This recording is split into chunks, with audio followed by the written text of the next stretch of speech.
Hello, my name's Ian Seeger from Pilot Career News. On the 6th and 7th of November, we held our very first virtual edition of Pilot Careers Live. We streamed over 30 different seminars with 60 speakers. There were 2 days packed full of great information. Of course, we recorded everything, and you're about to watch one of the videos from the event. Before you do, I just want to thank our sponsors, Bose, Alsim, Entro, and of course Pulis. Without them and without the exhibitors, it wouldn't be possible. The exhibitor pages are still live, so feel free to head on over there. Go to www.pilotcareerslive.com and click through to the exhibitors. There's loads of information, loads of downloads, all sorts of great stuff there for you. Anyway, enjoy the video, and if you find it useful, really appreciate it if you click subscribe on our YouTube channel. Thank you. Bye-bye. Hello and welcome to the last question and answer session for the last day of PCLV Virtual. It's been a fantastic 2 days. We just had one minor technical snag a minute ago, which is why there's now this laptop here with all of your questions on, which just gave us a little bead of sweat at the last minute. So we're going to run through the questions. Panelists, thank you very, very much for coming back. I'm just going to say one thing. We've got more questions than we've probably got time for. So if I address a question to someone, if you could do your best to give you a shortest, punchiest answer, that would be great, and then we can get through as many as we possibly can. I would just say, if we don't manage to get through all of them, you can always jump on the stands, and if there's nobody there on the stands, and I'll come back to that in a second, then send people an email. They can answer your questions as well. The stands will remain open, and the stands will remain open and there for the next 3 months. They won't be continually staffed at all for the next 3 months, but there's always a contact form on there, so you can get in touch with people and ask as many questions as you like for the next 3 months. So there you go. So with that, so I've just answered the Riz asked a question: will the ARSA still apply in the UK post-Brexit? I'm going to answer that, and the answer is nobody knows. Ask us again on the 1st of January. We'll tell you then. Roderick Bailey, as a UK citizen, what would be the process of applying for a job as a pilot for an EU-based airline after the January the 1st, 2021? It's moving. There you go. 2021, as there will be no freedom of movement. I don't know. Ask us again on the 1st of January. It really depends where. I mean, it depends on what deal gets done, and it depends where you will or you won't have the right to work. And right now, unless anybody there is really well connected politically and knows the answer, I think none of us know the answer. But the airline will have the details of not even the politicians. and check the airline. Check the airline. If you see airlines that say the airlines are gonna almost certainly say must have the right to live and work in XYZ. So check that. So hands up if anyone's got an inside track on that. Anyone knows Boris and Michel Barnier's little tete-a-tete, and that would be great. They don't know. Sorry to interrupt. I do not know them, but I've converted my license to different regulators, and usually if one regulator is accredited in another regulator, it's a streamlined process, and you just do a theoretical exam, and the simulator sessions, they will be included in the airline's own simulator sessions. So usually it's very streamlined from one place to the other, being the most difficult, China right now. Yeah, no, that's indeed. And again, it comes down to right of working. So a well-being question is the well-being for cadets. Do cadets get support for stress in the run-up to exams? Yeah, can I take that one? Our programme goes throughout the year, and actually we make sure that our team at Wellspace come in before the exam sessions. So in a short answer, yes. Obviously our instructors are always ready to support with any exam stress, and there's always a cup of tea waiting in the customer experience team. Fantastic. And Declan has got a question specifically for you, Katie. What would be the best way to cope with stresses of flight training? I think there are no stresses of flight training or exams, are there?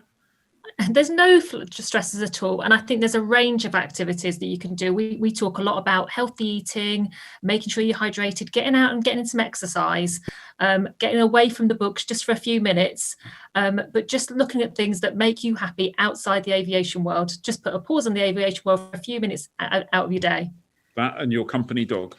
And our company dog. Everybody needs a Monty in their life. There's a medical question, and I don't think Dr. Fonzo's there. So any other medical doctors there moonlighting as instructors? No, we'll come back to that. Is there any particular differences in qualification for a commercial pilot and a cargo pilot? I'm going to say no. No. Correct. No. Correct. Does anybody know any links for pilot CVs and assessments, and how do we know that they're the best and proper for us? Well, the first thing I'm going to suggest is you go back to the on-demand section of the website and you look at the session we did with Tina Conacher earlier. Tina's a psychologist, specialises in CVs and cover letters, did a really good session, and at the end of her session she left some links to free resources for CVs. And Karen? And I'm going to put my Resilient Pilot hat on here. We have a couple of webinars on Resilient Pilot that talk about CVs and cover letters as well. So go onto the Resilient Pilot website to watch those on demand as well. Lots of on-demand watching for people. Who needs Netflix, huh? Megan would like to know, how long does your frozen ATPL stay valid for if you're unable to find a job after completion of your training? 7 years. Who wants to take that? Hands up, anyone? There you go, Nuno. So you have 7 years after the date of XP of your IR. 7 years. Thank you very much. Is the maximum 7 years, but after 7 years he lost the license. Before 7 years he can renew the IR and everything and stay current. Okay, but probably best, going by what Petter said, not to leave it a maximum of 7 years before you need to renew. So if you want a chance of getting a job, then clearly staying engaged leaves you much more chance of getting a job than staying disengaged for 7 years and then going and renewing. And frankly, I suspect that if you've gone through... My advice to revalidate his instrument rating every year, not to leave it like this, because then is needed to refresher, recurrent, blah, blah, blah, and then renew the license. Yeah, I suspect the skills perish quite quickly. What should you do if your application to a cadetship or flight school is rejected? Philip, would you like to take that? Yeah, well, I think speaking for ourselves, we're looking at the assessment process, and there's three elements to that. There's the CUTI or the CUTE online section, there's the SIM section, and then there is the general interview. Now, depending if somebody falls down, it depends what aspect they fell down on. So I think it's a case of, if they weren't successful, to obviously on the day itself, you'd get feedback as to where you haven't been successful, and just see if there's another plan B into it. Might be a case of saying to somebody, well, unfortunately, we don't think it's worth you taking a chance for integrated, maybe consider modular or another flight training school. Thank you. The purpose of the assessment is to catch any shortcomings on the part of the individual. There's no point in an ATO signing up somebody if they haven't got the ability to do it. It's not fair on the individual, and it's not fair on the school either, trying to bring somebody up to standard they don't think they can do it. So the assessment is there for a good reason, but sometimes if you drill into it and find out that there's only one small aspect where there's a shortcoming, maybe that can be addressed then thereafter. Petter, I know you're doing some work with indicative assessments. And do you have cases where an indicative assessment might say, you know what, this is really not suitable for you? And if so, how do the people handle that? Well, I mean, we started with our indicative assessment this Monday, so we're still processing the first ones that goes through. So we don't know exactly how they are adapting to it. But the fact is that the reason that we started is partly due to my work through the channel, where we found out there was a lot of misconceptions about what you needed to have in your personality to become a pilot.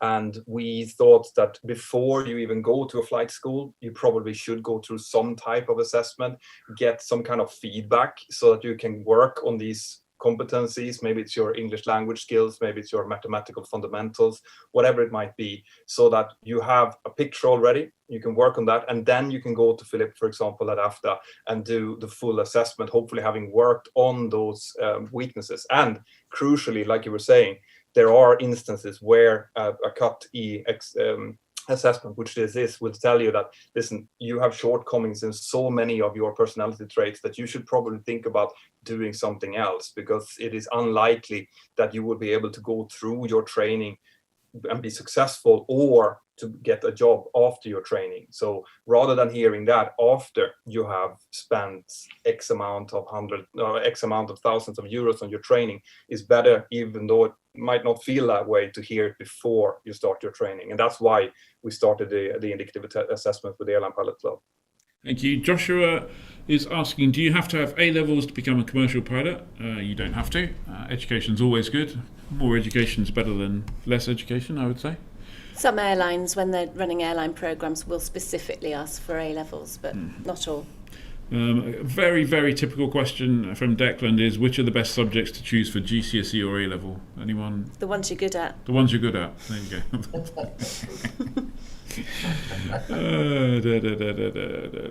It does a job before flight training. Ought your chance to get an job retail. I think there's a bunch of other questions there, but there's quite a lot of medical questions which are a bit in depth. So I think we're gonna leave it there because we've overrun, sadly. I'm going to thank everyone very much for coming back. Thank you for your presentation, and I look forward to speaking to you all soon over the coming weeks. And to thank you personally. Thank you very much, everyone. And I'll see you soon. Thank you. Thank you, everybody. Bye. Thank you. Bye. Bye. Bye. Right. So that leaves us just the wrap up to do, Karen. Yeah. What do we do? 2 days of it's probably 7 hours a day, 14 hours of streamed broadcast live material. That went quite quickly, didn't it? It did. I guess for me, I don't know about you, but my kind of the message I want to get over that I really hope people have picked up is this is about you making your choice. Nobody can make your choice for you. You have to make your own choice, and in order to make your own choice, you need to gather the data that you need to make a sensible choice and the right choice for you. There's no simple answer, sadly. There's no one answer fits all. So go do the information, talk to the exhibitors, talk to as many exhibitors as you can, form the right opinion, choose your family, choose your ATO family, and get that right. So that would be, and stay positive, stay engaged. These times are not great. They're not great for anybody. Well, maybe vaccine manufacturers, I don't know, or suppliers of PPE to government, or whatever. But they're not great for most people, are they, frankly? So, we can choose to be down about that, and it's not a huge amount of fun living through COVID times, but stay positive and stay engaged and stay determined. That would be how about you? I don't think my advice is any different to that. I agree with you entirely. It has all been about gathering your information so that you can actually go away from here and make an informed decision. But this is just one area of gathering information. You need to drill down. So hopefully where you are is somewhere up here in the whole funnel of trying to work out what you want to do, and here is where you want to aim is to a decision point. So you're now some way further down that funnel, hopefully, where now you can say, okay, I've worked out that these ATOs are on my shortlist, and these different people seem to be good people for me to talk to, and that's where I'm going to go next to really drill down and get detailed information about what's going to work well for you. And I think that's really important. And if you haven't done any flying, then Get out perhaps and do do a some little flying. bit of it, even if it's gliding, which, as we've learnt today, was a real eye-opener for me, how cheap it is to actually get into gliding and build a real aviation family from the age of 14. So I don't know what sort of age group people are today, this afternoon, right now listening, but from the age of 14 you can actually get to the controls of an airborne aircraft, and that's got to be a fantastic Hey, you can thing to solo do. glide at 14 At as well, 14, right? yeah. Amazing. Yeah. Glad I didn't at 14. Anyway, thank you very much, everyone. Don't forget, everything's online in the on-demand thing. You can go and look at it there for as long as you want. And thank you again to our sponsors, Bose, Poolies, Alsim, Entrol. If you use code PCL at Poolies, you get 5% at checkout. So thank you very much to everybody, and have a great aviation career. And we look forward to seeing you at another one of these at some stage. Thank you, and stay safe. Stay safe, everyone. Thank you.